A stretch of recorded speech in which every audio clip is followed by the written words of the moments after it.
Welcome everybody to this interview. My name is Lex Diablo. I'm joined by my co-host Pivotal. Today we're talking to the developers of Pokemon Salt and Shadow. Highly recommend the game for those of you who haven't played it. And we're here with the developers to talk about the development process. Both of these guys, Dan and Ben, are professional developers as well. So we'll be talking a little bit about the intersection between fan games and professional development. And yeah, if you have anything to say, Chase. Hi, I'm Chase. It's from 5 seconds ago. So, kind of starting out, would you guys like to tell us about Salt and Shadow for those who might be unfamiliar with the game? Yeah, sure. So first off, hi, I'm Dan Felder. I'm a former lead designer at Riot Games, at Electronic Arts. I also led a set on Hearthstone when I was on Blizzard Entertainment. And so I've done a lot of game development, and game developers also like to make fan games. So we decided to do Salt and Shadow as kind of a game jam. I often like to run game jams with my friends who I know are really great developers, and Ben will introduce himself in a second. But just for context, the idea was, hey, how can we make something really cool in a full RPG in about 3 days? One thing I like to do when I do game interviews for people to join my team is like to ask, so what's your favorite game? What would you remove from it to make it better? How could you make a game better by removing something? Everyone can imagine how to add stuff to games, to dream on, ooh, what if it was, like for Pokemon, every region all at once, and adding every mechanic that's ever been made, and let's do double national decks, etc. It's very easy to make games better by adding stuff, but if you can make a game better by removing something, then you've saved development time to make something else cool, and you made the game better, and that's the wizardry. So I like to do a lot of these micro jams, and so we decided in a one long weekend, basically, we had a 3-day weekend. I got some of my friends together who were either aspiring game devs or professional game devs, and we decided to do Pokemon meets Dark Souls was one of the main prompts, and I'll get to that more later, but first I want Ben to introduce himself and talk about how he got into the project.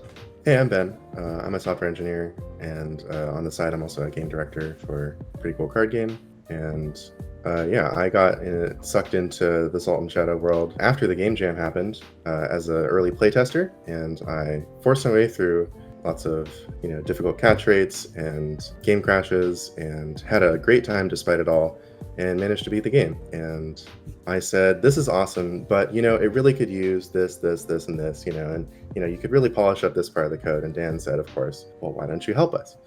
So yeah, that's how I got on board. And yeah, I've ended up doing a huge amount of additional programming and feature development for the game. We've evolved the mechanics a huge amount since then. That was very, very early in development. And you might be surprised by how much of the game is recognizable today from the original shape of it, but it really feels like it's come a whole world since then. Yeah, absolutely. We'll talk about, I'm sure, later in the production about how we broke down the project to make it kind of a complete experience, however crude, but still testing the main assumptions in 3 days.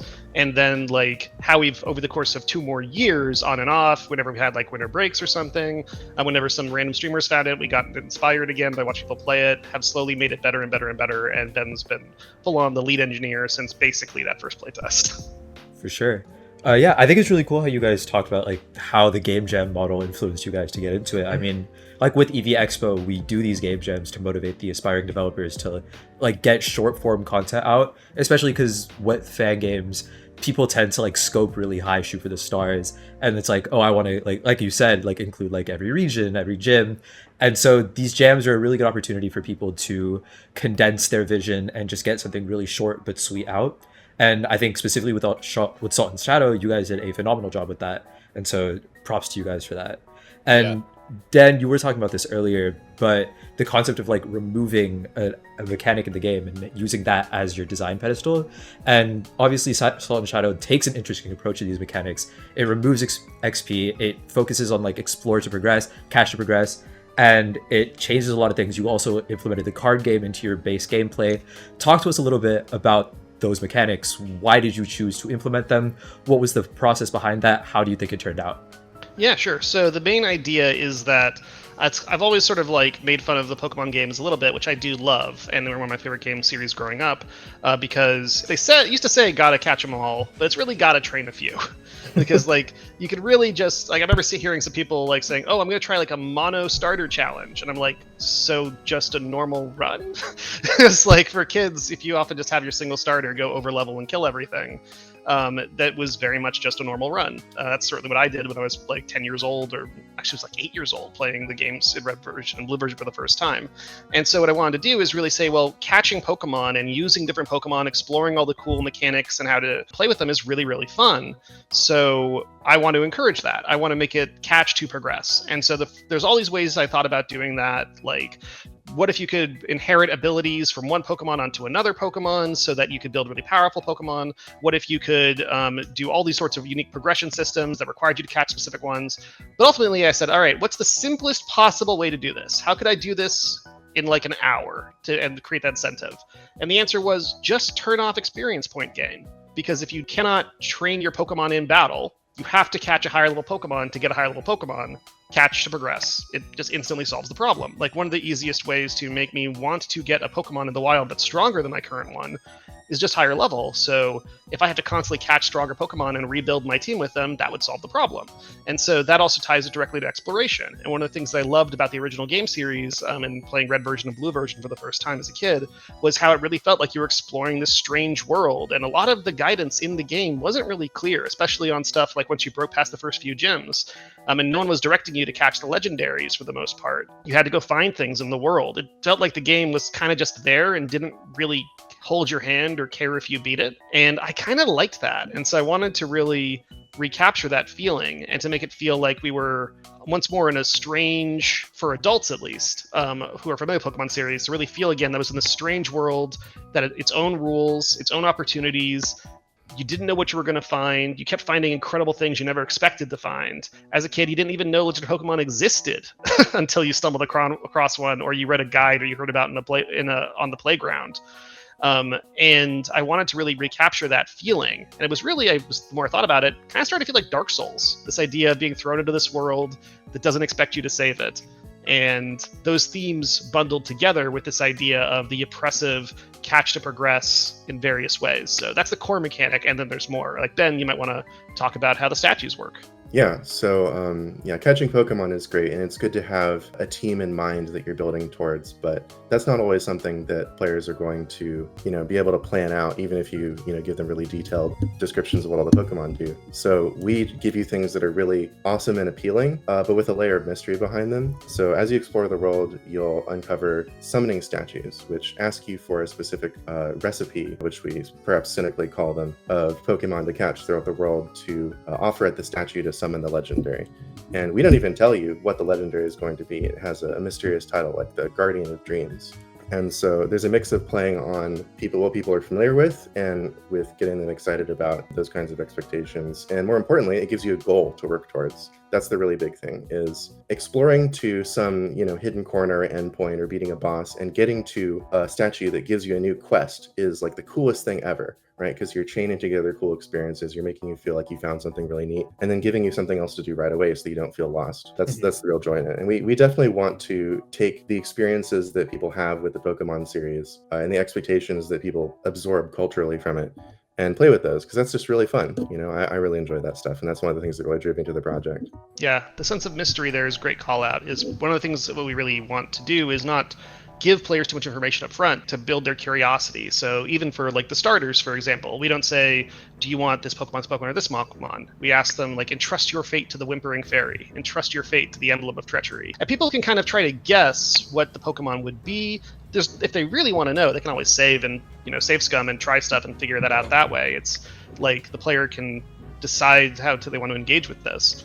But it creates that sense of mystery and wonder and curiosity to go forward and explore. One of the major themes of the game is explore to progress. So we have catch to progress and explore to progress, and they naturally work very well together, because you get to area those higher level Pokemon in the grass, you're exploring to progress, and you have to catch those Pokemon to progress, so they tie together. We have a very open world approach, but it's designed more like a Metroidvania than Breath of the Wild. Open world doesn't mean you can go do all the gyms in any order, like certain other fan games do. We don't have gyms at all, really. But what we really do is make it feel more like a Metroidvania, where you have different obstacles you have to clear, usually trainers, not like HMs or anything, which we thought we would use more, because that's very Metroidvania in itself. That double Gyarados trainer trainer in the Dragon's Cave got me Yes. the first time I saw him. I was like, oh, I should not be here. Yes, great example. So like that was actually the very first trainer we designed for the game. It could be the very first trainer you run into if you go a certain route. And it is like you still have level 5 Pokemon. It's a guy who's standing in front of 4 balls, the item balls, so that looks good. He's really far away from them, so players maybe wonder if maybe he won't see them all the way on the other side if they sneak through sometimes. That's intentional.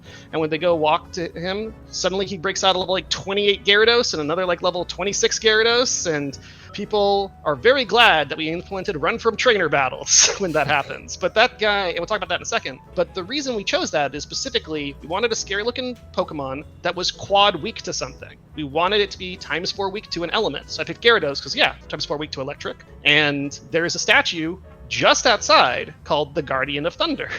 And so players can decide, if I was to get the ingredients for this statue, catch those specific Pokemon for this statue, I could maybe get this Guardian of Thunder, maybe that'll help me crack through. Or they can come back when they're just have level 30 Pokemon and beat them the normal way. And this guy actually guards a very powerful sequence break to like the second half of the game. So you can skip a huge chunk of the game if you choose to do this. And some people like ignore it entirely and then come through the other way at the other end of the game because that cave connects to other stuff near the end of the game. Like, oh shit, I never had to fight this guy ever. I just came through the other direction. So the whole world is set up like that. Which is actually exactly what I did. Nice.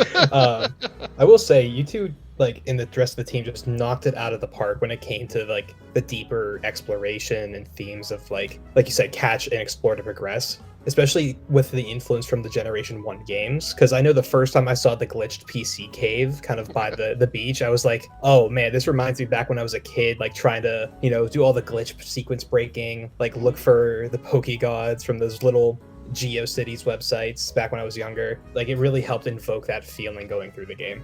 Yeah, I love that you mentioned that cave. So basically, one of my development philosophies is if you have a bug, try to feature it instead of fixing it. Because fixing a bug just, undoes a thing and makes it work the way that it originally worked. If you can instead find a way to make that intentional, then suddenly you're adding to the game that it currently exists instead of undoing the game that currently exists. It's not always possible. Sometimes you got to fix bugs. Well, sometimes Ben specifically needs to fix bugs. I don't have to fix bugs.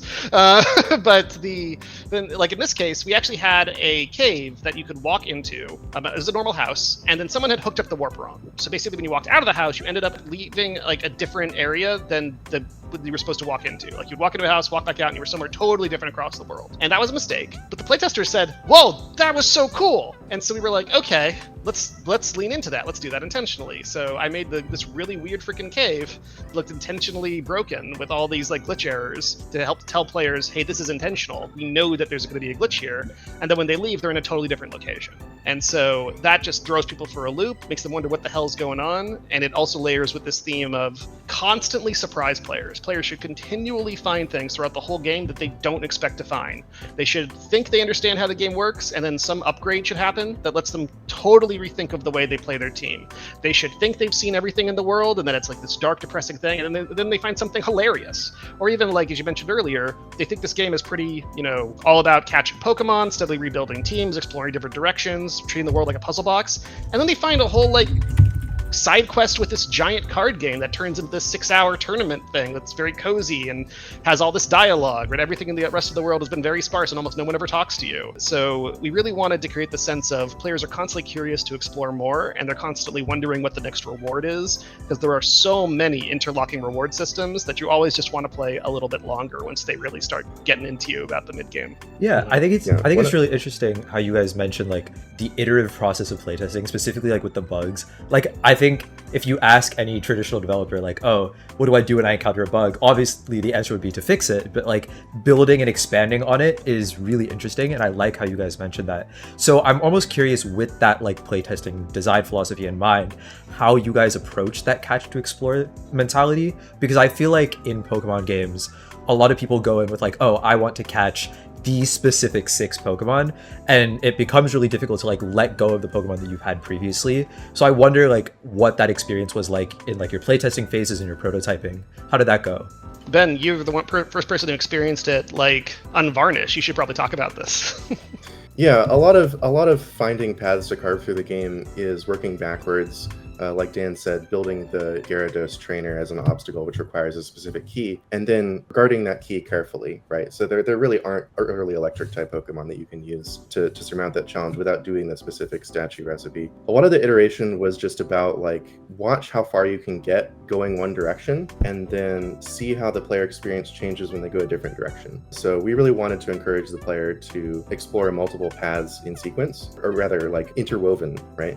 So you go one way, you catch some grass Pokemon, now you can go to the area that has a lot of water trainers, get really far there, then you can go a different direction, and so on. A lot of this happens naturally just because of Pokemon's typing system, right? When you have a team that is very built on having traveled in one specific direction that has specific typing, you'll have shared weaknesses, right? And that means that no matter how awesome your team is, you're going to be in trouble unless you're, using some crazy tactic. So fundamentally, if you can't over-level, can't bring your level 10 grass Pokemon, and the Guardian Trainer of that area might have level 16 grass Pokemon. So if you can't get to level 30 grass Pokemon, level 20 grass Pokemon, you're just going to get walled. So the question is, all right, this isn't working, I need to go somewhere else. And in fact, we actually have this text in the game that says whenever players lose a battle, you have died, you have learned, try a different path. We really wanted to make that clear. Like you're in the wrong place. Because while the game makes a big show of saying to the player you're never going to win, it's hopeless. That's actually a theme of the game is an oppressive world that does not expect you to save it. And you have to prove the world wrong by being your own light in the darkness. We desperately want players to prove the game wrong. We give them so many tools and we tempt them. And so we want to give them guidance, but we can't without it starting to feel handholdy. So for the most part, we give players a lot of guidance by telling them what not to do. So for example, we needed to remind players to fish because fishing has a lot of really powerful encounters. They would get a rod, they would forget to fish, and they would never think about it again. And we noticed that because we were watching Let's Plays and we were watching people's teams they were posting. So we were like, okay, how do we remind them to fish without it making it feel like we're telling them what to do, that we're holding their hand, that we're helping, that the game's helping them? And so we put a sign out that says, "Warning, fishing is illegal by order of the champion." And everybody who saw that sign said, "Oh, right, I should be fishing." That's still one of my favorite signs, especially because it's like, after the whole quest with the old man to get the rod to begin with, I was like, I need to hold on to this for dear life. And also kind of like going back to what you said before about like making it puzzles, it kind of changes the formula of Pokemon's battling system from rock, paper, scissors on an extreme level to lock picking, which I think is really interesting. That's a very interesting way of putting it, yeah. So we also have puzzles in the game. They're actually a very late addition because a lot of players would get into the end game and would be able to get pretty far by just understanding type advantages, by being able to find one Pokemon that was really high level and use it to start beating people, and also using the system of Shreds of Hope. So that's something we made instead of rare candies. So when we noticed when players were playing the game naturally, at first we didn't have the species catch rewards, which rewards you for having caught a total number of different species, and we added that in because when players were going deep into the game, if they started having level 20 Pokemon in their party from later areas, there was no reason to catch any Pokemon from earlier areas anymore. And that felt kind of sad. So we were like, all right, how do we create an incentive for that? Let's just reward you for catching 10 species, 25, 30, 50, 100, up to 150. Create special rewards for each. Suddenly there's a reason to do it, and that solved that problem. However, some players, their runs were getting very similar to everybody else's, because they would catch some Pokemon from the level 10 area, then some from the level 20, then some from level 30. There wasn't really any way to make it really feel like you were doing something different than people were doing.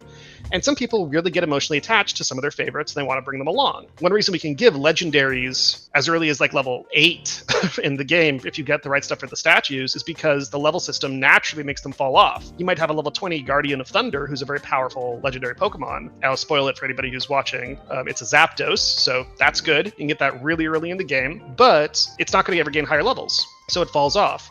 But that very much meant that everybody's team kind of felt similar. We wanted to create more character expression, more abilities to kick like a favorite along. So we created the system called the Shreds of Hope, which say kind of work opposite of rare candies. They say like a Shred of Hope has a level. It's like Shred of Hope level 20, and it says if you are below level 20, this will increase you to level 20. And this solved every frickin' problem remaining with the progression system, like every single one, because people didn't want to spare rare candies when we put them in, and we had type-based ones to encourage you to Like, oh, this is a fairy rare candy, it only works on fairies. It was originally inspired by the Titanite system in Dark Souls. Like the blue Titanite, red Titanite, working at different item types. But it didn't work because players didn't want to ever spend it on a Pokemon until they were at the final boss. It wasn't creating any interesting decisions along the way. It was just a horde till the end, then use it on your strongest Pokemon because you don't want it to like fall behind and become useless again. So what the Shred of Hopes were great was that the longer you hoard these, the worse they get. So like if you have a level 15 Shred of Hope while you have level 5 Pokemon, that's a huge power spike. When you have level 20 Pokemon, it's useless. So a lot of players, not everyone, but a lot of players who normally hoard their consumable items would start to realize, oh shit, I've been waiting too long and these items are useless now. I should use them very quickly after I get them. And then the incentives were great because instead of just using more boosts on your one Pokemon, the incentive always to say, hey, I could use this this Shred 28 on my current like level 25 favorite Pokemon. It's my strongest right now. And then he'll gain 3 levels and that's fine. But I could use it on this level 5 Pokemon from forever ago and boost that all the way up to 28, and that's way better. So it would encourage players to naturally, like, they could bring their favorite along, but they could also really get incentivized to shift to think about Pokemon they haven't thought of in a really long time and constantly reconsider their collection in a really satisfying way. Right. So like that's sort of how the catch to progress system evolved over time. Especially because there are some really powerful Pokemon earlier on in the game that you can bring along with you. Like as soon as the second area, like right before the forest, you can get a Guts Heracross. Yeah. And a Flame Orb. Yeah, absolutely. A lot of people found the Flame Orb were like, the game's pranking us. This is a useless item. But players that have this extra knowledge we often really wanted to reward knowledge. One of my theories about Dark Souls games is that they actually are heavily about knowledge and puzzle solving, that they're masquerading as action games. Like if you have the right approach and you understand the way you're supposed to solve something or where to get items from or what the good builds are, you can do some crazy stuff. And actually looping around to this is one thing we really wanted to say is that players could get pretty far by using shreds, getting powerful Pokemon at the right level, getting type advantages. But near the end of the game, they tended to hit a really big wall that really started to ask you, do you understand how to win Pokemon battles when you're below level? Like, do you understand that stat boosting is really good? Do you understand really cool double strategies? Because almost all the battles in the game are doubles to add some strategic depth. And again, make it feel like it's not as familiar to people who have mostly played just normal mainline games. Do you understand things like follow me to protect somebody who's setting up, or do you understand the power of spread moves and how you can like do certain combos? So what we wanted to do is encourage people to learn those things, and so we did that. Again, we couldn't tell them, so we had to do it through what we called memories of defeat, which are these plants that grow in the ground from the ashes of another wanderer like yourself, who was supposed to save the world and failed and finally lost hope in that quest. And you fight the final battle that crushed their spirit, in which they were vastly outmatched. Sometimes they have level 8 Pokemon versus level 50 Pokemon. Sometimes it's a smaller difference. And you have to figure out, using what they had available, that there was a way to win. And each one teaches a different core mechanic. Like one teaches the power of like setup, sweep, and baton passing, which we do via Magikarp and Flail. Another one teaches the power of like certain combos like beat up into Justified. And another one's all about speed control. Another one's all about weather control. And so we have all these puzzles that players can fully ignore. They get paid something really valuable with a max revive. Called the Memory of Triumph, but it's a max revive. And that's really valuable for a reason Ben will get to probably in a second. But the thing is, you can ignore them if you like, but if you do get into them, many people say that they have learned strategies they never thought were possible before. And we've had people, even just in the last few weeks, posting in our Discord saying, oh my god, these final battles against like the champion and stuff are insane, but I've solved all these puzzles before. I know it's just a puzzle. It's just a puzzle with 1,000 possible tools. I'll figure it out. But like, holy shit, I'm so glad that we had these puzzles helping us. And that was a very late addition that was there primarily to teach players, not to make them feel dumb. The goal, a good puzzle is fun to solve, not hard to solve. So yeah, Ben, I hinted at this other core mechanic you might want to get into. You mean the fact that there's no healing in the game? There's some healing. Okay, there's a little healing, yeah. So we really wanted players to be trying different Pokemon and changing their team up. And so what we did was when your Pokemon faints, you can have it back tomorrow. And tomorrow means after you rest in a bed. And there are only 13 tomorrows. So you better make your attempts count. And so this fits into the goal of making the mood of the world feel really oppressive. That's an really obviously like player antagonistic thing to say, right? Is you only get 13 Poké Center rests. But the real magic of it is when you take a hard hit and you escape a battle, you say, okay, I'm down to a couple Pokemon, I'm cutting my losses here. And you say, okay, how can I rebuild my team? How can I stretch this day out longer and make the resources count? That's where the game really hits the peak of Pokemon gameplay for me, because you can start going, oh, okay, let me get some potions. Let me go heal up my injured Pokemon. Let me go catch another one of these. And there's a bonus of this, which is when you do decide to go use a bed and rest and use one of your precious days, you get all your stuff back at once, including all your legendaries, right, which can't be replaced on the same day. And that feels like the most amazing thing of all. But yeah, we did want to have some revives in the game. And so having those as, loot for a puzzle is a very carefully targeted choice to break up the flow of gameplay. So when you're in the heat of a really hard battle, you've taken a bad hit, or you're ready to get into a really hard battle, right? In either case, and you want your cool legendary Pokemon back, you can go solve a puzzle. And, the experience of playing a puzzle battle is just very different from a RPG battle where there are, stakes on the line of your resources. If you fail a puzzle, you don't lose anything. Right. Yeah, you get infinite tries for this. Right. And so that feels really good because it helps break up kind of the frustration of hitting your head against the same battle over and over. And it just gives you variety in a way that's fun. And, maybe you'll learn something that's useful to you later as well. So it's a little bit of a carrot and stick for you, right? Yeah. You gotta have your medicine with your revive. So the limited heals are so crucial because they make the random battles you do against no-name trainers all feel like they matter. Because most of these battles, we want players to know they're going to win. And in fact, a major theme of the game is that you can push forward, you can take losses, but the rewards are worth it. And if you really you can sacrifice most of your team to beat a really hard trainer, but if you get to a bigger area, you can now catch more powerful Pokemon to replace them, or you might get valuable items or TMs that you can use. Like, the game really stacks the deck against you, but then it gives you a lot of tools if you go find them to become very powerful. Like, one person was writing a review for the game recently and said, it's wild re-exploring the world when you start so lost, weak, and afraid of everything. And then later, you're the most powerful thing in the world. You have so many abilities, you have so many powerful items and things that just break the rules completely in your favor. I'll give you an example of just one of them, but relatively, like in the mid-game, players can find the Mega Ring, and then later, they can find the Omega Ring, which lets you evolve once per turn rather than once per battle, a Mega Evolve. So suddenly, that makes players rethink everything. So because up to that point, they've been finding some Mega Stones and thinking, which Mega do I want to use for which fight? And now, with the theme of wanting players to constantly rethink things and find things they never expected to find, now they think, shit, I can use multiple Megas. So all these Megas I was never even thinking about, maybe I should actually use them. And so it makes them rethink about their battle and try new things, and it lets them kind of break out of a lot of those standard patterns that you mentioned. Like, hey, I always do this in the Pokemon game, this is always my favorite Pokemon. Well, okay, but we're going to give you some Pokemon you've never had a chance to use before, which like some unique species and so on. Mostly they're normal species, but we have some very powerful, unique designed things later in the game. And we're going to give you access to tools you've never had before, like multiple Megas. And then also for the Elite Four, one of the things that we do is we don't let you use any healing items in between battles at all. So you can't use potions, you can't use revives at all between the Elite Four battles. But there is a PC. So you can actually swap out your team that you use to beat one Elite Four member with a team for the next Elite Four member. Mm-hmm. And so that really fits our catch to progress, because you don't want just a team of 6, you really want a final team of like 30 to 36. Right.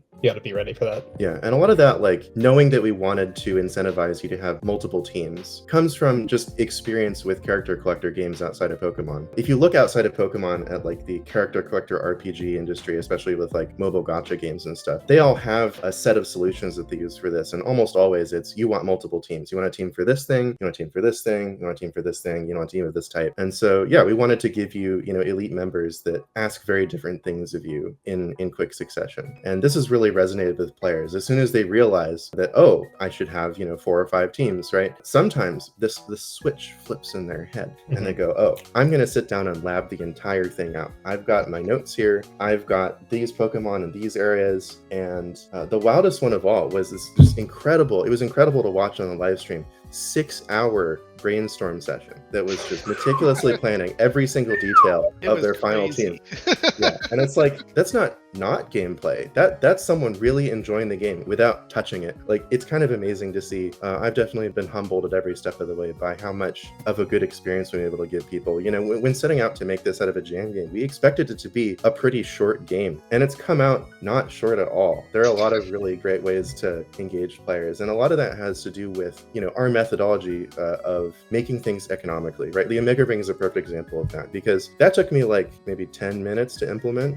and creates this entire new layer of a feature to the game that's now there's a whole layer of progression at the end where you want to really collect all the mega stones instead of just using Lucaria Knight throughout the end game. Yeah, PCs between Poke Centers, another perfect example. Like, that took 10 seconds to implement. There's already, not between Elite Four members.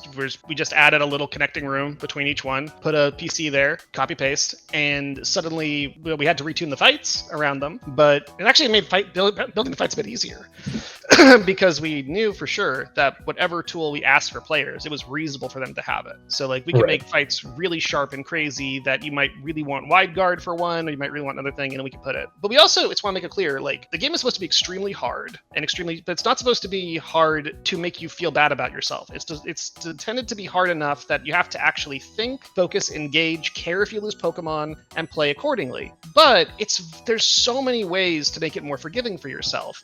The main thing is that because we have these limited days of only 13, that's actually a lot of days. Most people don't need that many to get to the end game. Like, most people spend like 6. Some people spend a lot more because they take more risks or they reset less. That's totally great. Some people spend only 1. And a lot of players will naturally just, with higher skill, will stretch their days longer. And that's really cool. But also we have a lot of optional completion-y objectives that just give you massive power boosts. Like, if you really catch 150 species of Pokemon, which you're normally only going to catch like 75 in a normal playthrough unless you're actively going for that, you get this huge power boost. I won't spoil it here, but it's massive, and it's designed to really let you say, on normal mode at least, there's also Perish mode, if you do all the statues and you do all the side quests, which are mostly about just time and effort, not about like having to know crazy lab VGC strats, you can just walk over a lot of fights. And that's intentional because that's your level of persistence and depth, and those playthroughs will take like 46 hours. If you're a really good player, especially if you on a replay, you can beat the game in like 4 hours comfortably. Right, kind of just pathing through it. Yeah, absolutely. And it really feels good. It's actually one reason why we added the Perish mode and the reward for beating the game on a single day, is because the game is actually insanely fun to replay. We actually originally kind of designed it for the second playthrough, that you would be feeling lost and confused and remember crawling and poking and prodding all these scary trainers. But when you replay, you're like, oh, I know where to get a super powerful Pokemon really early. I just need to beat this one guy. Or I know exactly where to find the ingredients for this statue. Or I know exactly where to get this really crazy like Omega Ring as soon as possible. And so when players just get to break the world in half, which is very intentional. I think one thing that's most important about our philosophy of this game versus other games that advertise themselves as very difficult is we want this game to be difficult so that it is fun to destroy, and so that it is interesting to destroy, and so that you actually have to care about money, and you care when you get money. When people or Pokeballs, because one of the only ways to heal without spending a day is just buying potions from the store. So when people just find 20 Pokeballs on the ground or to catch more Pokemon with, to replace stuff with, or 20 potions on the ground, they're like, yes, thank God, it's such a good find. When's the last time you felt that way in like a normal Pokemon game? Just like so excited about finding like $1,000 on the ground. Never. Yeah, fair enough. Yeah, no, I mean, it's definitely really cool to hear you guys talk about all these mechanics, and like, it's really interesting how everything you guys do, like even down to the choices to like include PCs in the middle of like Elite Four and Pokemon Centers, choices that seem almost mundane to like players, or like things that people may not notice when they're actively playing a game. There's so much like thought and intention behind these choices to like go back to your themes of like wanting players to rethink every single battle that they encounter, wanting players to like feel a certain way. So I kind of want to pivot and ask, like, how much of that was like pre-planned before you guys actually got your hands on the game itself, and then how much of it was like, we're seeing our players do this stuff, so maybe we'll change these? Like, how much of it was like prototyping, playtesting? What would you say was more important in your development process? Basically, we planned out a deep, interconnected world that was actually heavily inspired by Lordran from Dark Souls. And we planned out the major gatekeepers, the types of Pokemon we're going to find in each area, the level ranges, any key items and statue ingredients we needed to find to tie everything together. But just from the very bare bones aspect of that, most of the richness, and especially the story, we had a very loose idea of the story early on. We knew the major themes of the game, but mostly what we wanted to do was we turned people loose to say, hey, Ruben, handle the mountain, handle Skyspear Mountain and the path to into it, make it look whatever you like, make it have Pokemon with these types, with this level range, you gotta have this boss in it, put them anywhere you like, and here are the themes of the game. And so we had very strong themes about, like, catch to progress, knowledge is power, find things that are continually surprising players and giving them new options, and to make it feel like it is an oppressive, dark world that does not want you to succeed. Make the game constantly feel unfair, but not actually be unfair. And so those were these strong themes, and we had some other mood board stuff like Souls-like games and Majora's Mask to really create this mixture of dark, oppressive themes, but also odd whimsy to the game that makes it feel strangely childlike, but through a dark mirror, which works really well for Pokemon games, because these are these childlike graphics that are viewed through kind of a dark mirror when where we're putting them in a darker world. And so we had those core ideas, and we had some elements of presentation, like the way players start coming out of the ocean and start underwater with no explanation. They're led out to the area where we have this text that says, "The world beyond is dying. There may not be enough time left to save it. Its guardians stand in stasis, defending the status quo. This will not be a gentle experience. You will have little guidance and many paths. Begin your journey." And then you can answer, "If there's a way, I will find it," or "I'm ready, your world is not," or "I prefer the safe dark sea." And that really set the tone of the game. And from then on, we can just tell everybody, continue that. Imagine we set 3 paths that players could go off in these different directions from the start, because we wanted to give people a lot of options right away and no clear direction, something that is very different from how Pokemon normally works. And let them just wander in a direction and say, imagine they went through your direction first, continue that vibe. And then later, we all reviewed it, we edited each other's stuff, but originally, in order to, the only way to build it in 3 days was to let everybody say, build whatever you want within these frameworks and within this tone, and we'll tie it together later. Yeah, for sure. I mean, that's actually a really, really interesting process to go about it. I mean, I think, especially like as you mentioned, Pokemon tends to take a very direct approach to its design philosophy, where it like kind of almost tells its player what to do, gives you that tone directly, and it's like, this is the one frame of mind that you have to go in with. And like you have some wiggle room, but not a lot. But then approaching it from like those 3 distinct branches and kind of letting the players have their own agency to continue doing what they chose to do initially feels really interesting and refreshing. And so I definitely like that a lot. You talked a little bit about your Dark Souls influence, so I wanted to like specifically ask you what influenced Salt and Shadow, like if there are any games, any other media that you could list to talk about like how those influence came into play, what you think you changed or took away from those things that you were influenced by. Yeah, so we mentioned the level design. This was the original layout that we built, and not all of it was even gotten. We originally was planned for 4 people, so we're going to assign one person to this area, and then somebody over here, someone over here, someone over here. So this was actually what the original level design laid out, and we actually were very inspired by Lord Drain and Dark Souls for this level layout. One thing I often like to do is say, like, if you're not sure where to start with something that kind of has similar design goals to what you're going for, and then find out why it doesn't work. So we started with the idea of, okay, let's look at the map of interconnected stuff from Lordran in Dark Souls 1, because that was a fun world to explore, and see what they did. Let's try to lay that out. So over the course of like a week, before the jam really started, we did have about a week of just an hour or 2 a night of me and some other people, whoever was online, just kind of planning, but not doing any work on the actual engine, I mean. Mm-hmm. So basically we start with, okay, Ranger's Rest. That is the Firelink Shrine. What does Ranger's Rest have? It's got an area that leads down to a staircase, and if you have a special key, you can access the other end of the Blight Town, that's what it's called, and skip to a major boss. Normally you have to go around this really long way to find it, but you go back. So we said, okay, so we'll have this area that goes down, and we got this key. In our world, we don't need an actual key. We have a special, very difficult boss that you have to break through in order to beat it. So we would end up saying, all right, we'll put some sort of nasty boss here that is, we'll say, quad weak to psychic, and we have this Galarian Articuno statue in the center, that's the Guardian of Dreams, and that'll be required to break through here. So that's a lot like, that's very our game's version of that version of Ranger's Rest. Then we've got our very normal one where we go to this area called Deepwood. This was originally called Catcher's Climb. We ended up condensing it because there was no real reason to do that. We just made one of the Deepwood rooms there and say, okay, well, this version is going to be the kind of Undead Burg, the normal route. So the lowest level stuff, relatively straightforward.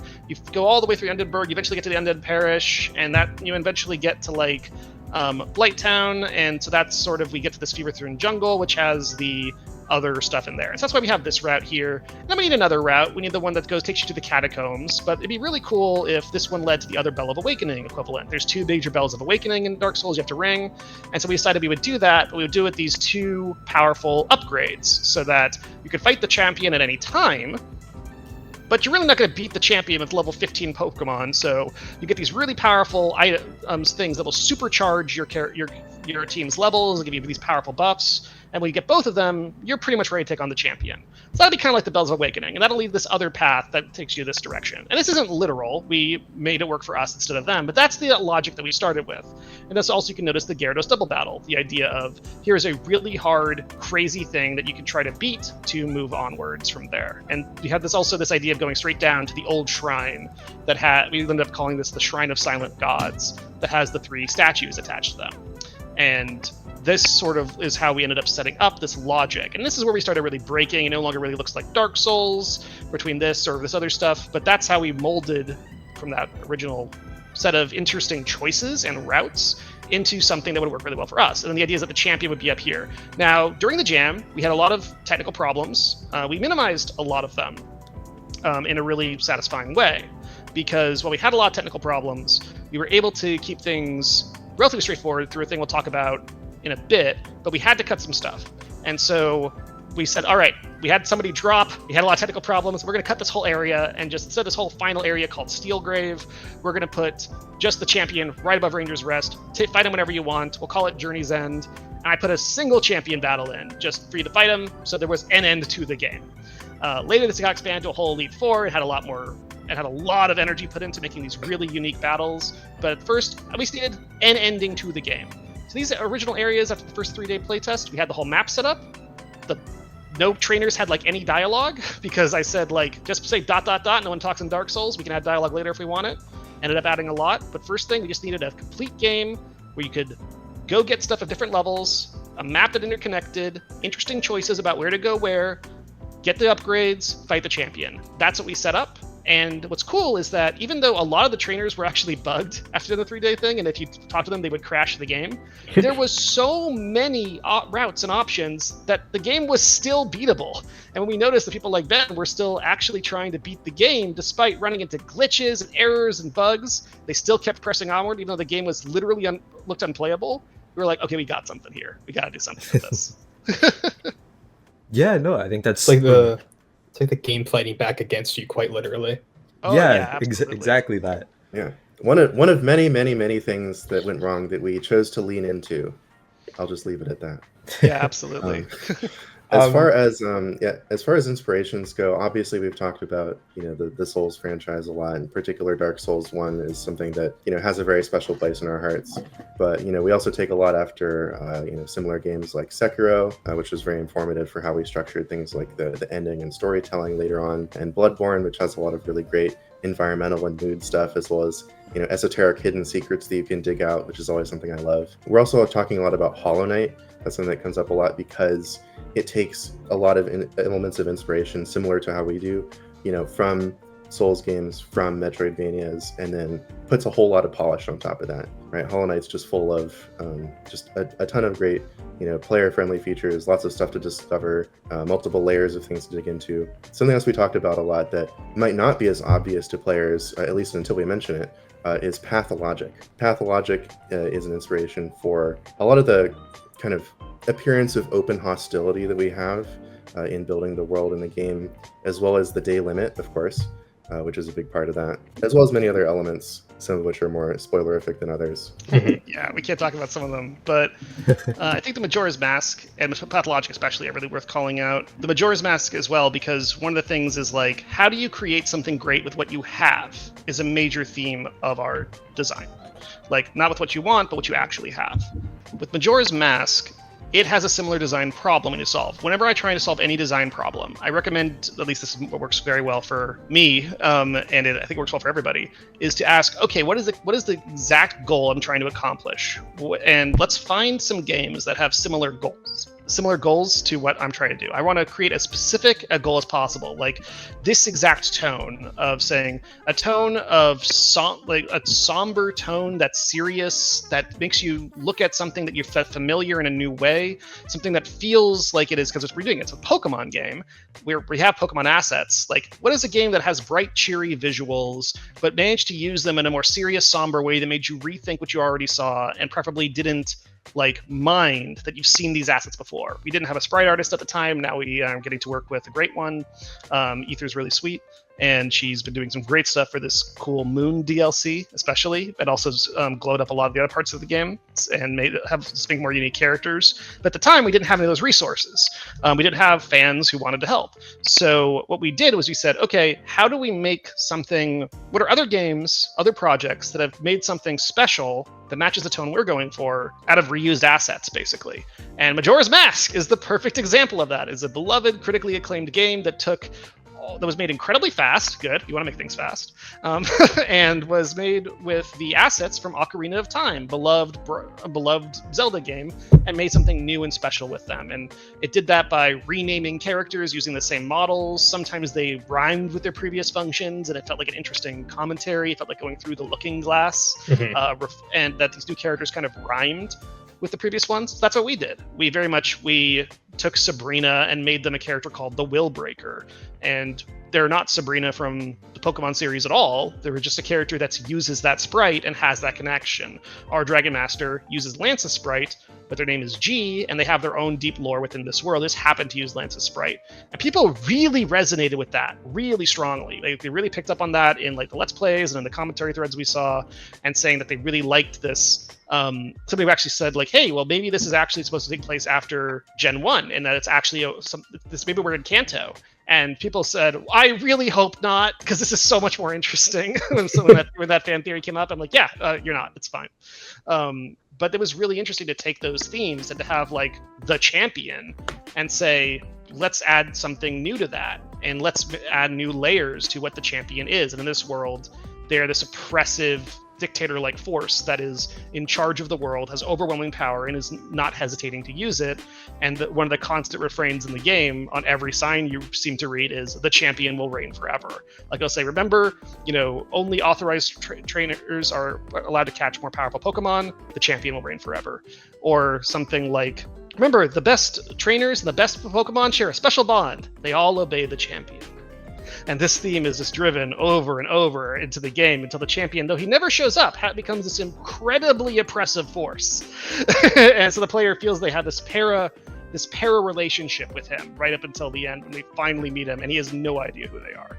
It's actually a really fun moment because, this is sort of a spoiler, but I don't really think it is, because basically I didn't want to code a variable. I was really tired that night that changed his dialogue if you've already fought him.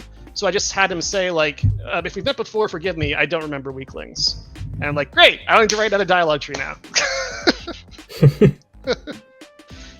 So yeah, that fits with the one of the themes that I really want to get to of ask yourself, what do you already have? What are your building blocks? What are your assets? What's the best thing you can make out of them? One thing that I think so many fan projects and game developers, and the professional game developers, make a mistake of is dreaming up what they want to make and then planning to figure out how to make it. Do it in reverse. Start by saying, what do I already know how to make? What assets do I already have? Let me get creative. What is the coolest thing I can build out of them? What is my big thing of Lego bricks? What can I make out of these Lego bricks? Rather than I'm going to go cast and mold whatever Lego bricks I need. We ended up being very fortunate to have Ben on the team code us some new stuff that we didn't have access to already. But originally before the jam, one of the reasons it worked so well was that I said we have 2 weeks to read tutorials, learn what the heck Pokemon Essentials even is. None of us had any idea before we started this jam. We'd never done anything like it before. We had 2 weeks to kind of do tutorials and learn how it worked. And I said, we are not allowed to put any design in the game at all that we have not already proven we know how to do in a test tutorial or a demo. It's not even enough to look up and say, I know there's a tutorial on how to change the weather. We had to build a little separate project, prove we could change the weather, and then we could say, all right, we're allowed to use weather changes in this game. So by only basing the design on what we knew how to do, we could learn how to do stuff in advance, but it wouldn't be part of the design until we proved out we could do it. So then we didn't hit any big walls of, oh heck, we don't know how to solve this big problem. We spend months trying to figure it out. The game stalls. No, we start with things that are simple, clean, that we know how to do. Turns out zeroing out the XP formula is really easy to do. You just select all those complex numbers and you write 0. I did it in 10 seconds and it totally changed the game. So that in mind, actually, I was kind of curious, why choose Pokemon Essentials as a kind of catalyst for this project at all? What is it, like a riskier decision for you, especially being that you all already have games industry knowledge? Was there a specific reason you went with a pre-made engine versus just working in Unity or something along those lines? Oh yeah, because it's easy. Like, the main thing was I wanted to find a tool set that was relatively easy to make something that felt like a game relatively quickly, and Pokemon Essentials already had so many things that were built for Pokemon. Like, we wouldn't necessarily have done this in RPG Maker itself, but by saying, hey, let's do a twist on Pokemon, we get to start with the battle system, all these different Pokemon, all these different items, all these, assets and graphical stuff. All we have to do is just build the maps and then change some of the system rules. So we could use this it was basically a really big Lego box. And we also already understood Pokemon. So we could say Pokemon already has a system of catching Pokemon, building out different contexts and different areas, has lots of graphics. We just need to figure out ways to do a compelling design with that base. And so we could say, all right, well, by zeroing out the XP, that creates Catch to Progress. Then we'll just build the world like it's a Metroidvania. The original project, actually name for this Pokemon game, was called Pokavania, not any other reference, because we were going to design Pokemon like it's a Metroidvania. I think Dark Souls is a Metroidvania to a large extent. It's not a 2D game, but it's the type of Symphony of the Night Metroidvania thinking of exploring a world, finding interconnected shortcuts, different bosses you can fight in different orders and get past them for powerful rewards and upgrades or shortcuts or new areas. And that sort of logic we were applying here. And so that was a really good way to just make this game special via system design and level design, which are two things that are really cheap to do if you have a good tool set for doing them. And this is a good tool set for doing them. I mean, honestly, yeah, I know I'm not alone in this, but Pokemon Essentials has been such an important vector into getting into interest in the games industry. Lux and I both being two examples of that. And I know like having that kind of accessible toolkit is just kind of such a huge boon for people looking to learn and understand what goes into this process. Yeah, it's worth noting that if you join AAA dev teams, usually they aren't starting from scratch. They have an established tool suite. It might be built in Unity, but they have lots of prefabs set up and already have built their own stuff on top of it to make it really easy to drag and drop stuff in and to build your own levels. So really, modding is much more similar to entry-level work in the game industry than like building a project from scratch is. No one's going to hire an entry-level designer or programmer and say, can you please make a prototype from scratch for a major indie or from a AAA studio? It's nice if you have that skill set, but most of the work that I've done feels a lot more like modding in my career than it does like building something from scratch and making the basics of everything. So I actually think that one reason I did this project originally was I was working with somebody who wanted to move from a QA and balance design tester into game design. And so I said, like, let's just get you some game dev experience. I'll do a jam and let's mod something and we'll make something powerful with an existing toolkit. That's what game design is. It's just changing the rules to some existing game. Very rarely building something purely from scratch in the game industry. His name's Leko Pors. He's currently actually the lead final designer on Hearthstone. He originally designed yeah, it worked. I mean, it wasn't the only thing, obviously. He had a ton of talent. He's a brilliant designer, but he wasn't very experienced in it at the time. And so one of the things we did was this project, and that gave him a lot of experience putting his existing knowledge into a more design context. So like he originally made a lot of the Deepwood areas and made the original puzzle that inspired a lot of the story. And so he's not in the main credits page anymore because he was only there for the initial jam, and now it's been like 2 years. But I really want to call him out as a great designer, and it was great to have him on the project for the time that we did. And so I chose this project to help train people in game design and for the game development industry. So it's very relevant. Yeah, I mean, it's definitely interesting hearing you talk about that, because I think Essentials gets this kind of reputation that because a lot of the code is already pre-built for you and a lot of the things are really easy to do, it's not like standard dev engines like Unity and Unreal where you have to like physically be in there like JavaScripting or GD scripting or whatever because you have all the nodes and everything. But I still think that there's a lot of value to Essentials and that there are transferable skills into the professional industry. Seeing as you both are professionals, could you maybe talk about like, and you have already mentioned this, but maybe let's talk a little bit more directly about what those skills might look like, because a lot of our listeners are people that want to get into the industry and we want to kind of show them that, hey, like making these fan games can actually have some weight into becoming a potential developer or designer. Ben, you are the person who's dealt with the technical side the most and also a professional senior software engineer. So why don't you share your perspective on this first? Yeah, I've also spent the past couple years hanging out on the various Essentials helps forums and discords and helped a lot of burgeoning designers through entry-level problems. And yeah, there's a whole mix of approaches that people have towards the engine. The thing we've been emphasizing so much so far is like designing around capabilities, right? Scope control. That's what the game jam model is really for, right? That's why it's something that in the industry we're always promoting that people undertake. And I think there's a mix. You definitely want to take the time to get comfortable with the tool, get familiar with it, understand what your limitations are. And then you should definitely do a game jam. I think that's almost always the right path for people who want to get serious about game development as a career through tools like this. I think the most common thing that we see is people getting pigeonholed on their giant dream project, and it's just not very efficient as far as how you're using your time and building your skills. It doesn't align as much with how games are made in the industry. Yeah, I definitely have seen a lot of that over the years. Unfortunately, you see a lot of people getting into Essentials RPG Maker for the first time. They think their first project is going to be the next Insurgents, the next Rejuvenation, and Reborn, anything like that.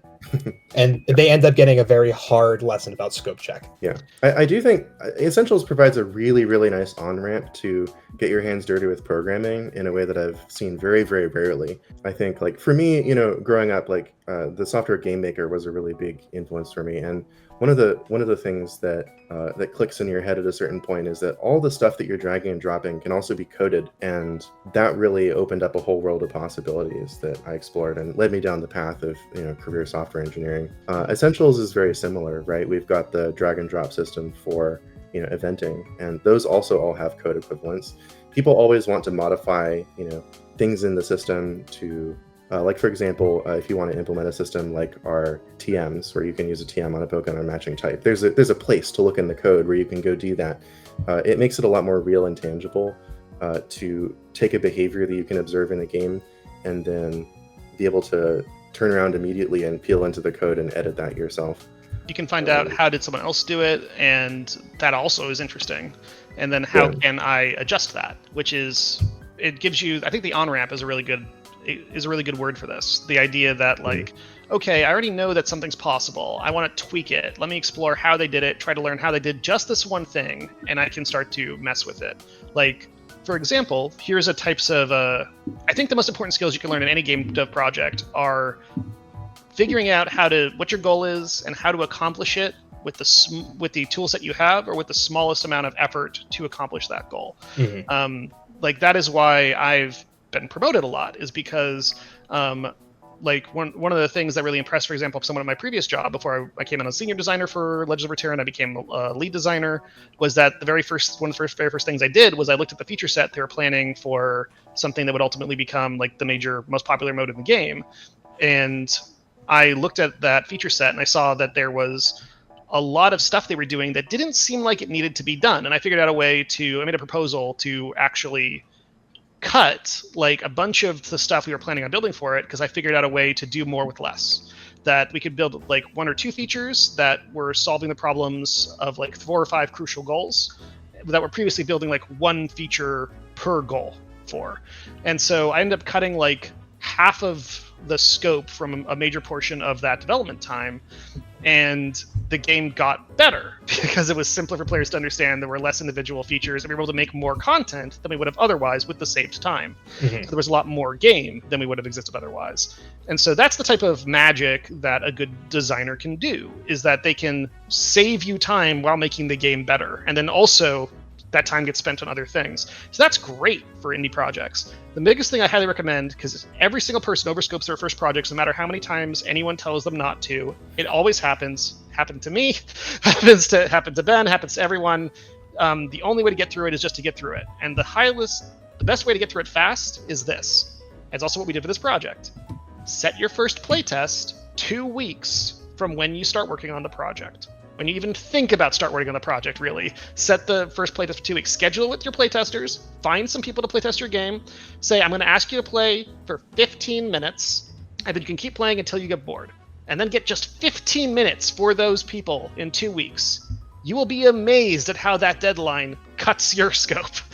Like, you will start throwing out scope really fast to meet that deadline. And in fact, in the thing that you saw, you noticed we saw this whole extra area called Steelgrave. I knew that that area was cuttable if it started getting too big, if it started taking too long.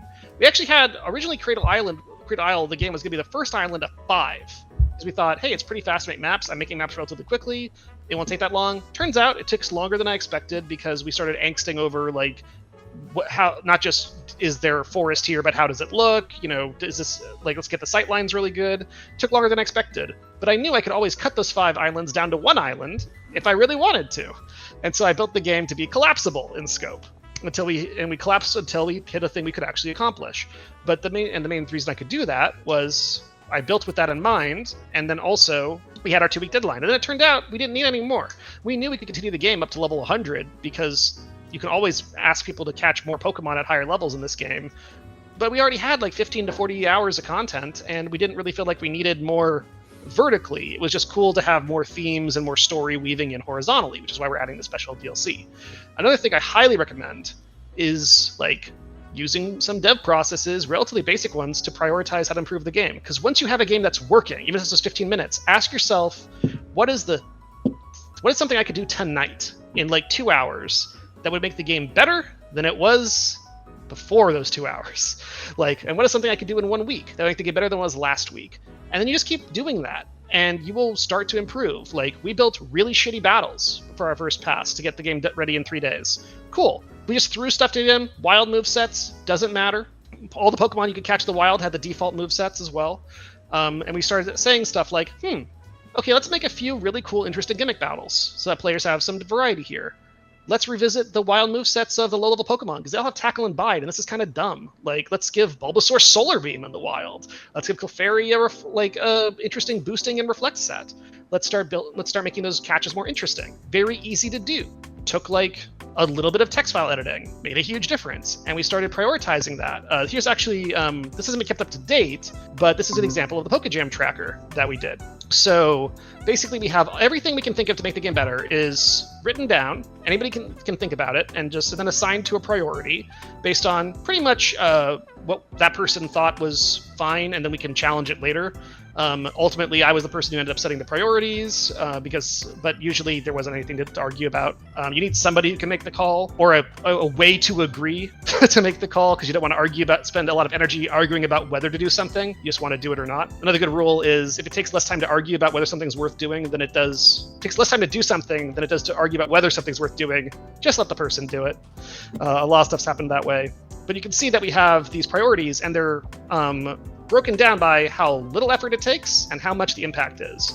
So originally we had something that was like Return to the Lighthouse, which we thought our opening was pretty lame. You just sort of showed up in the middle of the island. We wanted a stronger sort of Undead Asylum opening where you were introduced to the themes of the game. You had a fight with this like evil version of the Professor, and that was really, really intense. And so we wanted to say, all right, let's have this cool return area. That's pretty big scope, but we really wanted to do a Return to the Asylum thing. Mm-hmm. And so that way we decided, like, okay, it's not that big. We just got to make a few maps, make some battles, really big impact. It really delivers on this theme. We think it's awesome. We'll put that as a priority 1. But also do something about PP cycling at the tutor. Like Ben I think this was your idea. Yeah, the tutor just refills your PP. Yeah, so basically the way it was that we gave people an infinite move tutor because we wanted to let people try out stuff with their Pokemon and then be able to change their moves again if they didn't like them or if they forgot a previous move. We wanted to reduce the anxiety of learning new moves. We wanted to let people learn really cool move tutor only moves and set up the sets however they wanted.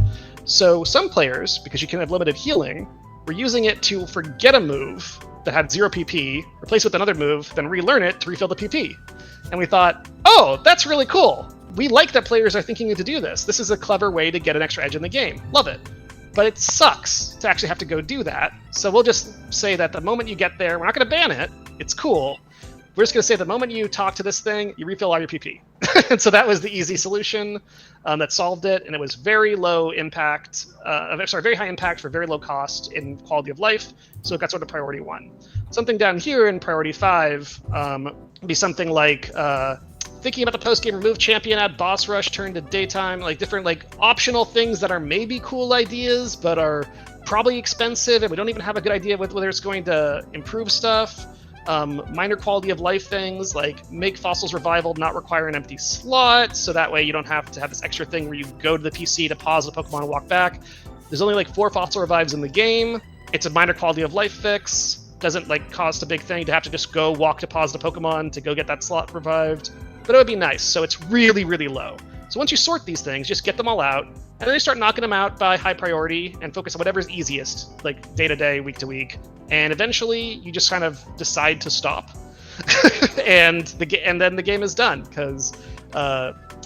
And then the other thing about this is that we constantly were getting this updated because we were having constant playtests, or we were asking people to stream it. We would show it to new people, and we would watch how they would do it, and we would try to improve it by watching in real time. It's by far better than theory crafting.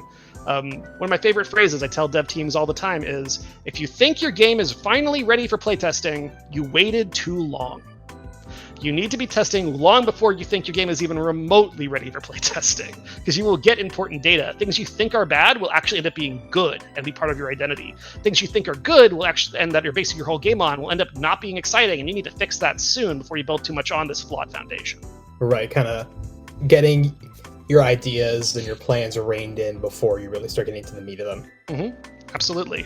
And these, by the way, all these aren't going to mean anything to anybody but us, but we already knew what we were talking about, so we didn't put in like very detailed notes. But I highly recommend that this is the type of thing you set up. Set up a sheet like this. Just get your priorities, break them down. There's no big, by the way, hard rules about these priorities. They were basically just, we needed some number, and so we started differentiating between this is super high value, do this. This is really high value, but not like the most burning one. And this, is not that big a deal. Maybe we'll do it if we feel like it. Anything below that was like different levels of not even that. So we ended up with I think 1 through 4 or 5 originally, and then we added a 6 because we had some ideas that were just beyond expensive for low value, like this one, fix maps for surf someday maybe. The idea was that originally we were going to let players get surf in this really cool hidden way. That only way you could get surf in the game was to find a Pokemon that knew it with a wild moveset, and be this cool way to explore this part of the world you've never been able to explore before. But in the spirit of getting the minimum done to test the map quickly, the maps are actually totally broken if you surf. They fall off, they're half completed, they enter the void, there's no rest of the ocean. You just can't see that far. So basically, if we were to add surf, let people surf, we would have to finish all those maps and make there actually be stuff worth finding there, which is a massive amount of effort for an amount of cost for amount of benefit that's questionable, because is more stuff cool? Sure. Do we need it? No. Are there other things that we haven't even filled in yet, which are locked areas players want to get in, and we want to deepen and enrich in some of those other areas first? Yeah. So it's massive amount of effort, unknown amount of benefit, put it at the bottom. Don't even think about it until you're done working on these easy wins. We had this massive big DLC coming that we're really excited about that was driven largely by one of our fans. Oh, that's awesome. Yeah, somebody, the guy I think it's the same person, right? Who did the 6 hours of theory crafting on stream. Was that Special K? I think that's right. I think so. I know he did this giant, super long theory crafting for the Elite Four on stream as well. Maybe it was someone else as well who did the other one. But he did this. He was really enjoying the game. He went super in depth. He clearly had a lot of knowledge about Pokemon. He kept asking questions and making suggestions that I thought were really good. And so he said, "Hey, we've kind of wanted to enrich this one little area in the world that seems like it looks visually really cool, but players always get a little disappointed, we've noticed, when they just sort of find some items in this cool moon clearing. They think it's going to be more than it is. And I like to just sort of leave things like that empty rather than remove them and to encourage us to put something there eventually. We often don't put certain rewards in the game until we have a place that needs them, and this feels like it needed something cool. It's like, hey, do you want to try to design another area of the world? We want to make this thing called the moon eventually, and this would take you to the moon. We don't really know what that is yet. Do you want to try to figure that out? And so he got on the team, and he's been doing a lot of work building the backbone of the moon, and we're hopefully going to have this ready for its initial release for the first 2 acts of 3 in hopefully a few weeks as of this recording. Might take longer, might take shorter. It really depends because we're all busy and obviously aren't full-time devs on this or anything. Right. Wow, that is incredibly interesting, and I'm really excited to take a look at when that comes out, because in my free time, as little as I have right now, I've definitely been going back and just chipping away at the game more and more. So knowing that there's even more content coming that I can take a look at is really, really cool. But being that, like you said, you're not full-time devs on this because you both have actual industry jobs too, are you able to tell us about some of the other projects you've both been working on? Kind of obviously, don't break your NDAs or anything. Yeah, I was about to say, granted, Yeah, I know don't that's a worry. heavy question. Yeah. So I'm currently working on 2 other projects, well, really kind of 3, but really just 2 other projects right now, one of which is a board game that's going to be up for a Kickstarter, which I'm really excited about.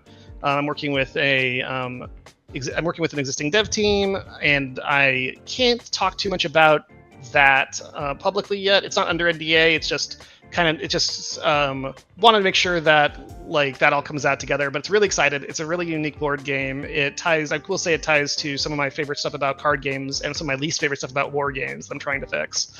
And I'm really excited about that. And then another one I'm working on is, of course, my day job, where I am the design director for Hero Forge, which makes D&D minis and does cool stuff, and they are making their first video game, and so they brought me on to lead the design of that.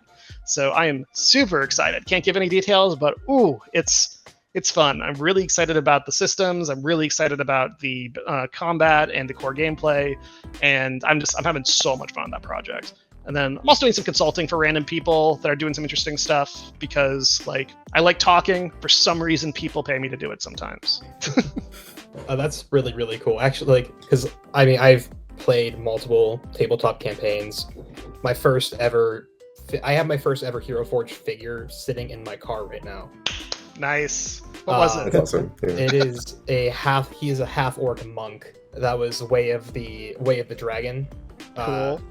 So his whole deal was that he would just punch the shit out of things with different elemental attacks. Excellent. I will do a shameless plug as well. So I highly recommend if you play T&D campaigns, or if you're just interested in UI design. What attracted me to Hero Forge myself to work with them was that I have never seen a better UI experience or UX experience for building a website. If they turned what is fundamentally a really complicated process of customizing a mini, and they made it feel like a toy. I was blown away by how good it is. All in browser. Just go to heroforge.com, pops you right in. Play around with it, folks. Try out different poses, try out different color schemes and different items, and add to your stuff. Put a sword in your elephant's trunk to curl around with it. It is unbelievably great UI design. Not saying to buy anything, but try it out because it is some of the best UI design I've ever seen. It made me think, oh my god, UI is one of the weakest parts of any game studio. If these guys are building a game studio and they have this level of UI understanding, I want to work with them. That's literally why I decided to work with them. I'll say it, if you're going to get a figure, get it from Hero Forge. Especially with some the newer updates in the last few months to the system, with how much more customization keeps getting added to it. It's insane. There's some amazing stuff with kit bashing and so on too. Even if Dad doesn't tell you to buy stuff, we will. Go check out Hero Forge.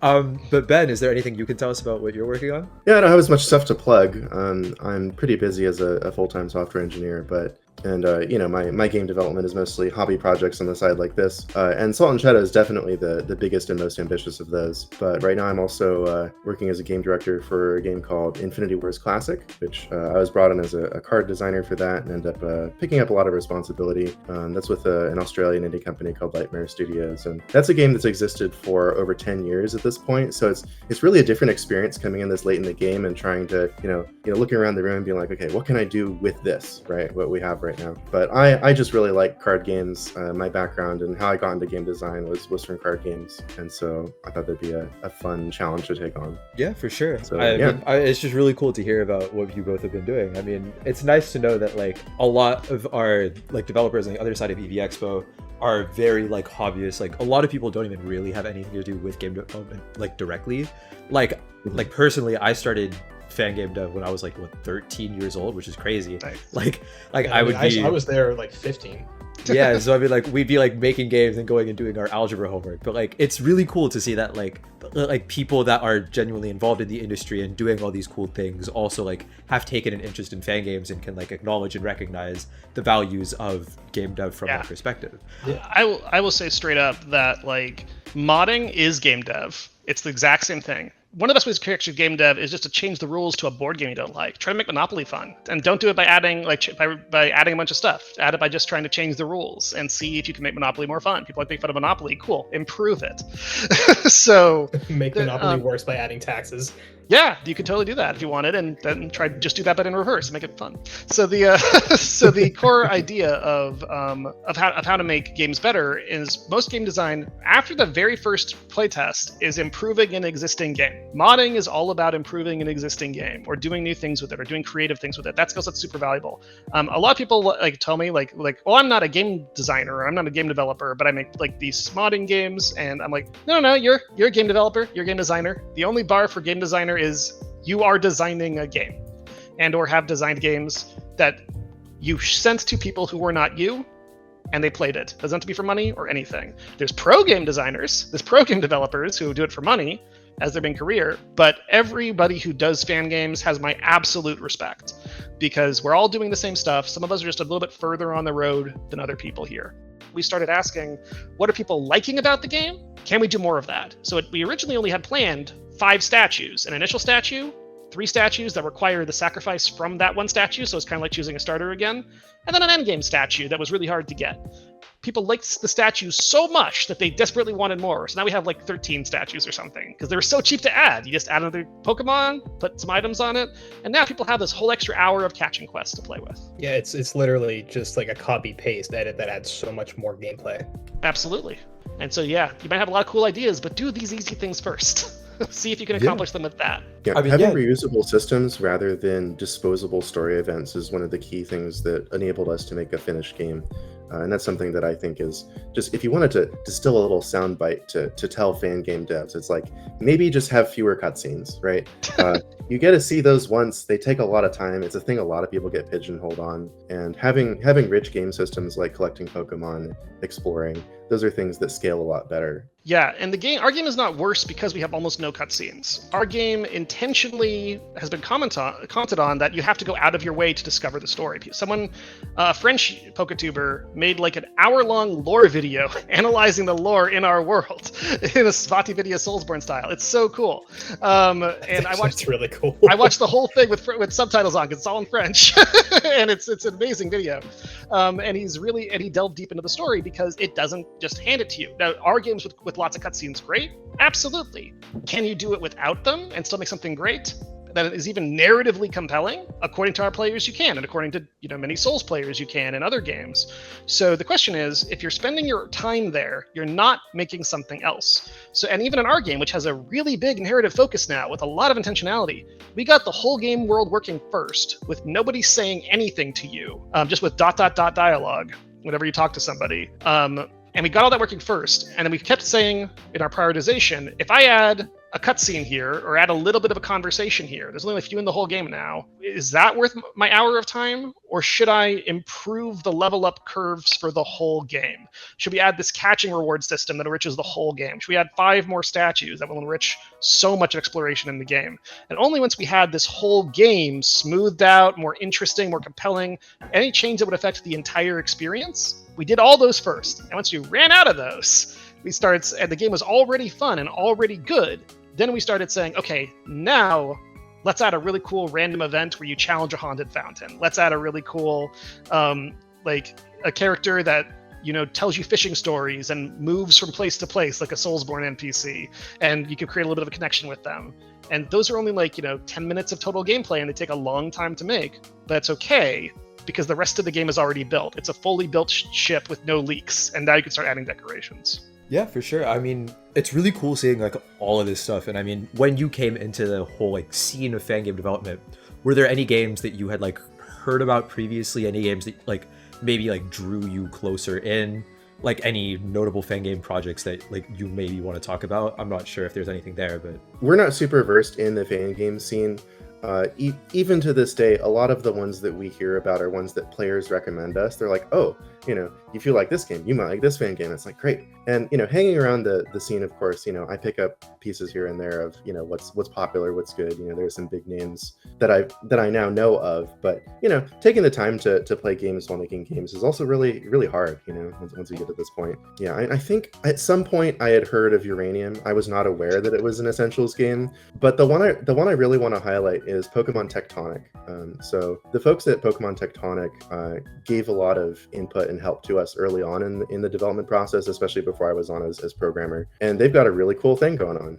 It's very different in its goals to our game. It's very maximalist, coming up with unique abilities and moves for every species of Pokemon is nuts. I would never have the time to do that. But it's really cool, right?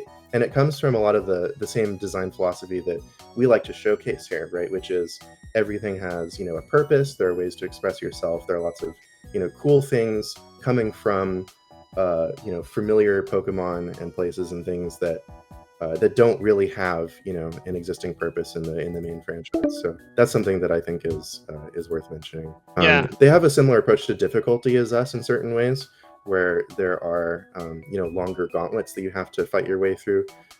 We ended up, because of the limited day system, removing the ability for trainers to respawn, which is something that was present from early development.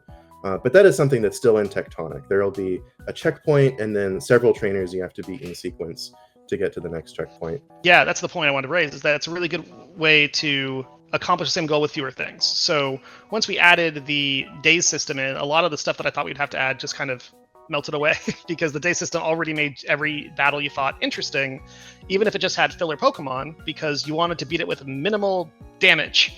So we didn't have to do as much like careful battle adjustments for a very long time. And now we've handcrafted a lot more battles, but you get a lot of value there. I want to call out though something that inspired me a lot when I was first planning the jam, which was not any actual Pokemon Essentials project, but a lot of just more standard ROM hacks. Like a lot of ROM hacks will say okay, let's change one system. Not let's build a whole game. Let's do Pokemon Emerald, but with a twist.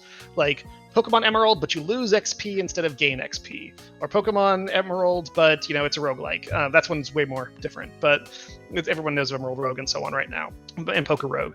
But the ideas of a lot of these systems that are Pokemon, but everything's level 100. Pokemon, but all my teams are random. These are system changes that affect an entire game experience in really interesting ways. And so I was watching some of those videos and going like, you know what? You can change Pokemon massively and how people interact with this game by just changing a system.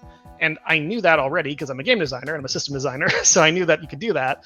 But I was thinking, it looks like people are doing a lot of stuff by modding Pokemon. So there must be some really easy tools to make Pokemon mods if I'm seeing this many. So I should look into that. I discovered Pokemon Essentials, which isn't really a ROM hacking tool, but it is an easy way to build Pokemon games. And I thought, okay, well, let me just try around with that and play with that system. And that's what got me into this. I realized, hey, this is a great tool set. Let's do that. Let's change some systems, dramatically change how you play the game, and then all we have to do is just build some areas and put some fights there. And because we are building the areas in a certain way, and because we have these new systems of limited healing and no XP gain, that'll change the game to such an extent that is a meaningful, different experience for very little work. And we spend all the rest of our time either just making the game fast or enriching it if we somehow like it and we want to do that for whatever reason. We won't. We'll probably drop it after a weekend or two. But if we really like it, we'll be able to build on top of that. Turns out we really liked it, and we've spent a unjustifiable amount of time polishing this game. Yeah, for and sure. I mean, hey, it's also been good just seeing both of you get more involved in the community as well. Like Ben, you're easily one of the most helpful people in the Thundaga Discord server. Thanks. Oh yeah, big shout out to Thundaga. We originally watched the Pokemon Essentials tutorials a bunch.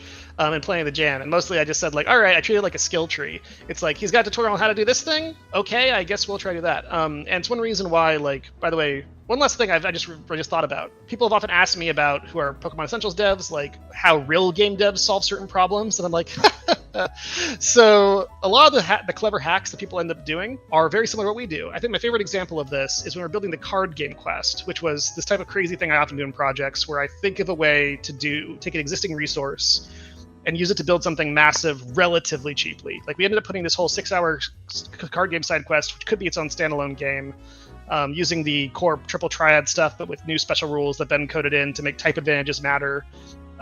We ended up mostly reusing that from the existing systems with a few key changes we got creative with. So one thing we realized is we wanted to be able to do deck building, which isn't really a thing in the core system.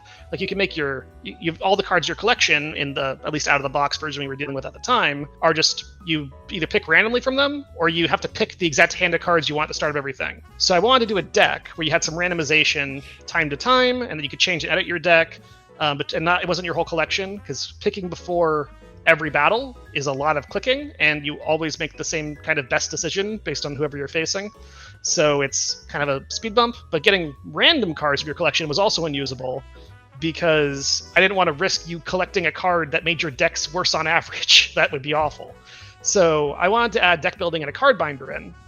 And originally this seemed like it was going to be a really low prioritized, very expensive thing to make this already expensive thing work. And I ended up figuring out a clever way to do it. So I ended up basically just relabeling things. So in the game, already in Essentials, as you probably know, there is a person that can sell you cards and that you can buy cards from to add to your collection. We reused that event, turned it into an item, called that shop the card binder, and basically said, do you want to move a card from your card binder into your deck? In reality, under the hood, that's just new text for buying a card for free from the card binder and adding it to your collection, which is now called your deck. And then you could sell the cards from your deck to your card binder, which are just called remove. So we just changed the text. So it just is still adding, and we just added it to the shop's inventory. So we were able to create a whole deck building system and create a minimum deck size of 10 by just relabeling existing events. And there's a lot of stuff like that in the game where we found stuff that already existed and found new creative ways to do with it. Like the statues about sacrificing specific Pokemon to take to a shrine and gain a legendary. That sounds conceptually so cool. It's just a trade event. We just took the guy that says, I have a level 20 Dragonair. Do you want to trade that for this other Pokemon of a certain quality, of a certain species? And we were like, yeah, okay. It turned out it was really easy to trade for more than one Pokemon to a certain guy. We set that up once, changed the sprite to a statue instead of a dude, and we were done. So like, there's a lot of that stuff that goes on, and it's really, really good. So a lot of stuff people think of as cheap hacks, like that creativity, that ability to make cool stuff with what you have, as long as you're not building it in completely unsustainable, awful ways that require like 3,000 switches for the same thing, that is the essence of good game development. And getting good at that will make you really good if you ever get into the industry. Yeah, these are both examples where I've gone in and made custom systems for them since, but they worked shockingly well for the vast majority of the game's lifetime. For sure. If the game is fun enough cheaply, you can get a pro engineer to like it and then join the team. That's the real secret. It's social engineering, so you don't have to do software engineering. Oh yeah. That is, wow, okay. I'm going to use that phrase in the future. That is crazy. But yeah, I think one of the biggest takeaways of like everything that's been said in the expanse of this interview is that like even when it comes to games like Pokemon, games that seem very linear and very like bare bones, like it's difficult, people assume at least that it's difficult to change things in the constraints of a Pokemon game, but clearly like I think Salt and Shadow is a clear demonstration of the fact that you can change these minute things in systems, like removing XP gain, like emphasizing certain design pillars, and it completely changes the experience and makes it a completely different demographic. It caters to like a completely different audience. It's just a different experience, point blank. And so I think that that's really beautiful, and I think that's something that I really want anybody listening or watching to take away from this. So as we begin to wrap up here, do you both have any advice for the people listening? Any advice to aspiring game developers, future game developers, anybody doing anything related? Yeah, this whole interview has been a very extended, long amount of advice, but I do have kind of a summary. I would say the big ones are: you want to control your scope more than you think is necessary, which includes getting to a playable game as fast as possible. If you want to make a great recruitment post, having a demo is a great idea. 2, make the most of your resources and capabilities. That's something we've hit on over and over. The reason that Salt and Shadow is the shape that it is, the reason it's focused on the things that it is because of what we could do and because of the skill sets that we had on the team. And then have strong critical opinions and use your design to prove them out. Don't make a Pokemon game out of a sense of obligation to what Pokemon has to be. Believe in something bold and different and make that dream come true. We were able to make this game because we have a lot of opinions about Pokemon. We've spent our whole lives building up a library of opinions on Pokemon, right? And we wanted to do something really cool with that. Yeah, I think that sums it up. Yeah, and finally, if you want to learn game design, study human psychology. That's something that we give as advice a lot. In particular, there's now, we're lucky in current year to have a lot of writing and talks available that focuses on the psychology of game design and on user experience, UX, you might have heard us refer to it up till now. And that's really the glue that keeps everything together. It drives the systems we create and the content we choose to prioritize. Yeah, absolutely. Highly recommend reading. If you want to pick one book to read, it's very textbooky, but it is so good. The Gamer's Brain by Celia Hodent. If you read that book and you understand it, you will be ahead of most game designers in the industry, honestly. That level of understanding you'll get from that is huge, and it is wildly practical. Ben already touched on the main things, but I will say one thing we're going to emphasize is time boxing. It's one thing to say, I will make a small project. It doesn't actually happen until you say, I will spend no more than 2 weeks on this project before this test. That is what you need to do. We said we will spend 3 days on this jam, and then we'll fix some bugs and we'll test it over the next week. But it was 3 days for the actual content. We are not adding after that point. We will then just fix bugs, and then we will play test it on that weekend. So just time box it, make the most of what you have, get to play testing, see how it plays. Even if you think it's awful, just get 15 minutes. Try that out and make it good. And then also, somebody reached out to us and asked us, they said they loved Salt and Shadow, because even though we talked about systems so much, this is a very personal game. It has a lot of strong narrative themes. It has a lot of stuff that we couldn't talk about without spoiling, that we believe very deeply about the world. It's a very artistic game for us. But the reason it was able to get there was because we started very simply. And I remember somebody else came to us and said, hey, how can I make a game like this? They were really inspired. And they basically, I was talking about this. They ended up saying, okay, well, what's the simplest thing I could do? I will make a game that's based around Gen 1, but everything feels a little off. And they started making stuff with also you don't gain XP in battle. They liked that system a lot. They started doing things. They said Gen 1, but everything feels a little off because all the maps are already there in the essentials. And I already know the ones that aren't, I can build out because I have a quick reference guide about how to build them out. I can just find those tile sets. They already exist. Gary's missing. Things are off. Then they start exploring a bit more.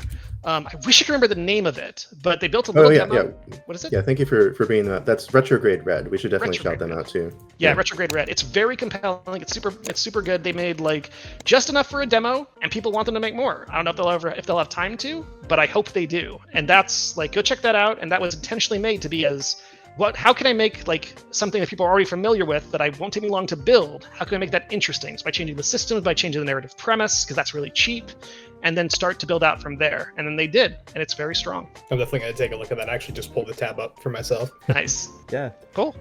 Well, yeah. I mean, you guys have been a wealth of information and knowledge and experience. Thank you so much, both of you, Treasure for coming trove, on. even. Yeah. It really is an honor to speak to you guys, and I'm sure that anybody else listening will take away a lot from this interview. So yeah, thank you guys so much. Thank you for joining us. Yeah, seriously, thank you so much. And I'm sure we'll keep talking more later on. Thank you. Yeah, absolutely. And hey, if you guys want to talk to us, it's really easy. Join the Salt and Shadow Discord, play the game. If you want to ask about game development, just trickily do it in the lens of the game. Just say, so I'm interested in why you did system design this way and how you implemented this thing. We will fall for it every time. Promise. Yeah. And of course, we'll have links to any way that you can access Dan and Ben in our description. Check them out. Please support their work. They do amazing stuff. And yeah, if you guys have any further questions, they will always be available. Salt and Shadow Discord, of course. And yeah, my name is Lux Diablo, joined by my host Chase. And thank you guys so much for watching.